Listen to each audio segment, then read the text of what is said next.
Hi everyone, kamusta? It's been a while since my last video. It's been a very busy October. Ang dami nating projects. Thank you talaga.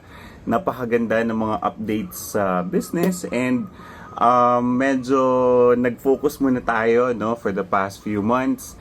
And now we're back for 2025 and I guess it's really the best year yet. So let's start the year right. You need to assess yourself.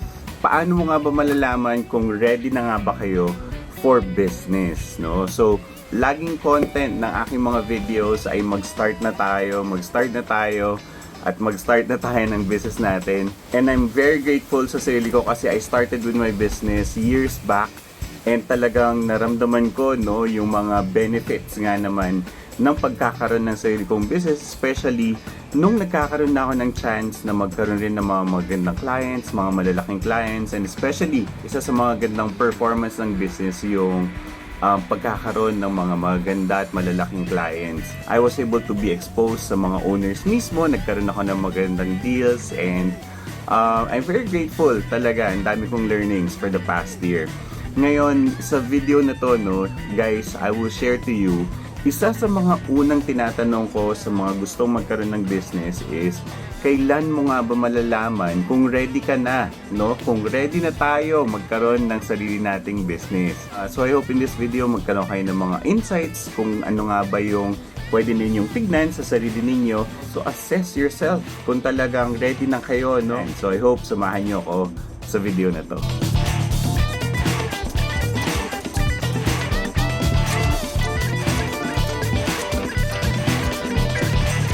So guys, unang-una dyan is you need to assess yourself kung ready na nga ba talaga kayo, Kailangan talaga guys sa business, 100% all the time ay ready kayo. So paano nyo yung malalaman? Kung kagaya nyo ako na meron kayong full-time job and you're considering to have a business, isa sa mga questions ko dyan is meron ba kayong time na pwede ninyong ma-allocate para sa inyong sariling business? Kasi syempre guys, habang nagsaset up pa lamang kayo ng sarili ninyong business, kailangan yung trabaho ninyo, hindi nyo rin kakalimutan. Syempre, meron tayong boss doon. We also have our own deliverables. We also need to make sure na yung trabaho natin, hindi natin papabayaan. Yun yung priority source of income natin at that moment. And we need to make sure that we can assess yung time natin na pwede nating i-google para sa ating sariling business. A lot of people that I know started this way also. So habang meron silang full-time job, they also did their own business. I for one actually started having my own business nung meron pa akong trabaho. Tapos unti-unti napapalaki ko yung sarili kong business kasi meron din talaga akong time na ina-allocate for the business itself. Bakit nga ba importante ang pagkakaroon ng time sa sarili ninyong business? Kasi of course guys, kung walang gagawa ng sarili ninyong business, kung walang magpo-focus sa sarili ninyong business, then definitely you will just see it na babagsak.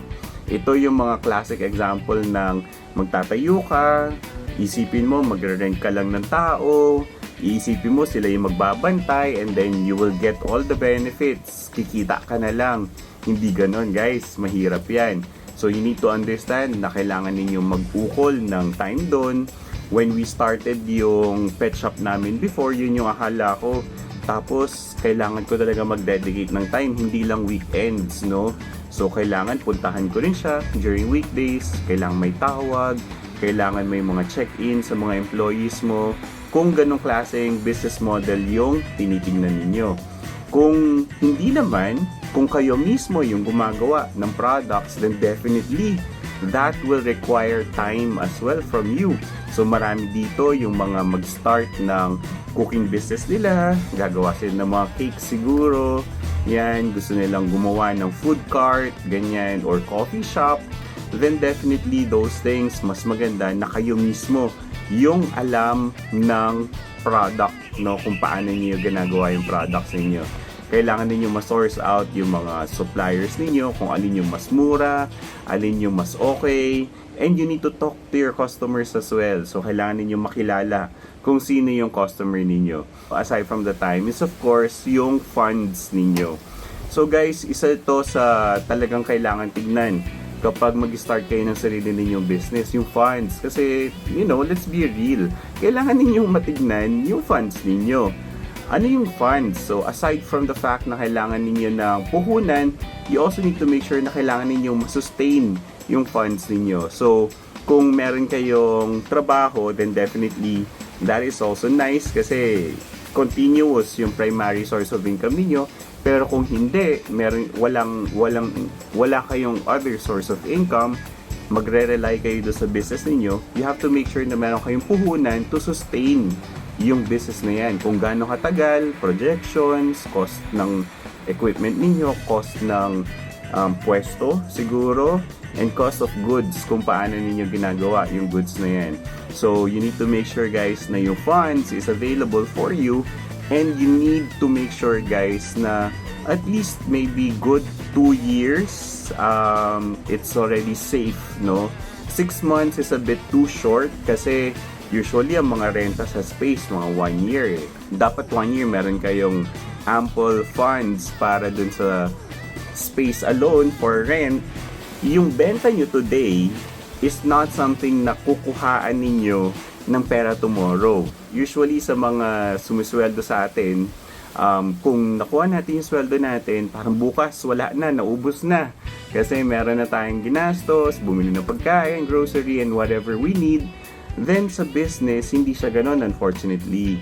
Kailangan we have to make sure na ma-allot natin yung pera accordingly. Medyo mas mahirap, mas mataas ang requirement ng ating emotional readiness, no?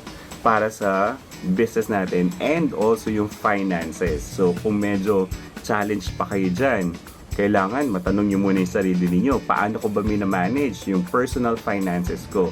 Aside from time and money, is to make sure that we can also allocate ourselves to the business. Anong ibig sabihin nito? Guys, kasi usually sa pag-business, kailangan talaga nandun yung puso ninyo, nandun yung loob ninyo, no? Marami sa atin yung mga tumitingin ng yung mga quick money. Akala natin kapag nag-sign up tayo sa ganitong company, kikita na rin tayo ng ganito based on projections na pinapakita nila sa atin. Dedicate yourself, no? Aralin ninyo mabuti guys kung paano nga ba talaga kumita dun sa business na yan. Guys, 2025 is really a good year para mag-start ng sarili ninyong business. It's really never too late. Maybe this year, magkaroon kayo ng opportunity to see, no, na this year is really the year to make it big sa sarili ninyong business din. I'm very thankful kasi maganda yung movement ng mga products namin sa kanila. We're continually growing. Thank you so much, no? And there's just a lot more in 2025. And maraming salamat guys for watching this video. I'll try to share more. Medyo busy lang talaga. I'll try to share more this 2025. Marami lang talagang ganap, no, lately. Pero yes, para sa mga kagaya natin na nag-start ng sarili nating business. Maraming salamat. I'll see you next time and ingat tayo. Bye-bye.